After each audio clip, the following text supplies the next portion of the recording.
Xalid qardaş yazıb ki, bəli qardaş, söz və qüvvət orada satışda ancaq kefir deyil. Allah palağı saxlasın gözəl məsləhətlərinə görə. Bu Rusiyadan söhbət gedir. Yəni qardaş deyir ki, yəni ancaq orada, yəqin orada yaşayır da, orada yaşayıb ya, orada olub. Yəni ancaq deyir kefirdir də. Ruslar ancaq kefir, canlıların qədrini bilirlər. Ona görə kefir içirlər. Mədə-bağırsaq sisteminə gözəl təsir edir. Təəssüf edirəm ki, mən də 36 yaşıma qədər kefiri tanımamışam.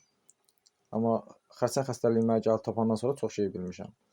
Ona görə ölkəmizə yaydım ki, kefir için. Mədə-bağırsaq sistemindən köpdən əziyyət çəkənlər, qəbizlikdən əziyyət çəkənlər, kefir için ki, mikroflora bərpa olsun. Bir iki şeylər də var, onları da indi deyin, soruşun, mən deyərəm nə etmək lazımdır.